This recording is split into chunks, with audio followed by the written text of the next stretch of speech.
முருகனுடைய தெற்கு வாயில் கோபுரம் இது. முருகனை நமஸ்காரம் பண்ணி இப்போ உள்ளே போகும்போது நம்மளுக்கு வரவேற்கிறது ஒரு பிரம்மாண்டமான பிள்ளையாரை ஃபஸ்ட்டு போய் வணங்கிடுவோம் வாங்க. இவ்வளோ பிரம்மாண்டமான பிள்ளையாரை பாருங்க, அற்புதமான.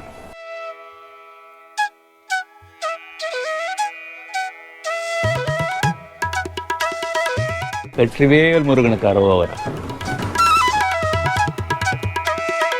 ராஜகோபுரத்து வழியா வரும்போது இங்க மேல பாத்தீங்கன்னா இந்த மூலவர் எப்படி இருப்பாரோ அதே மாதிரி வர்ணம் பூசியிருக்காங்க. ரொம்ப அற்புதமா இந்த திருப்பணியில செஞ்ச விஷயம். இங்க நிறைய இந்த கோபுரம் சுத்தி இந்த பிரகார மண்டபங்கள்லாம் நீங்க பாத்தீங்கன்னா அழகழகான பெயிண்டிங்ஸ் போட்டு இந்த வரலாறை அழகா சொல்லியிருக்காங்க.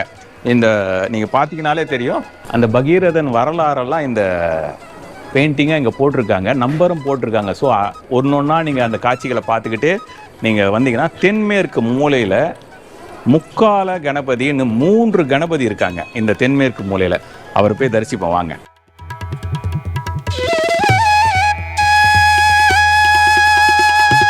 இங்கே வந்து முக்கால கணபதின்னு இவருடைய பேர், விஜய கணபதி நீங்கள் போட்டிருக்கு. முக்கால கணபதி 3 கணபதி இங்கே இருக்காங்க.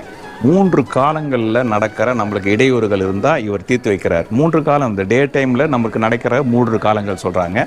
அந்த 3 காலங்களில் ஏதாவது இடையூறு வருதுன்னா இவரை வேண்டிக்கிட்டோம்னா விஜயம் தான், நம்மளுக்கு வெற்றி தான் கிடைக்கிற மாதிரி கணபதி இருக்கார்.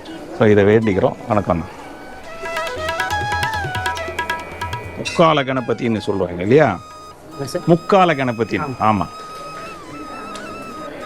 இந்த திருக்கோயிலை பற்றிய முழு விவரங்களை தெரிந்து கொள்ள எங்களுடைய கோ டெம்பிள் யூடியூப் சேனலில் பாருங்கள்.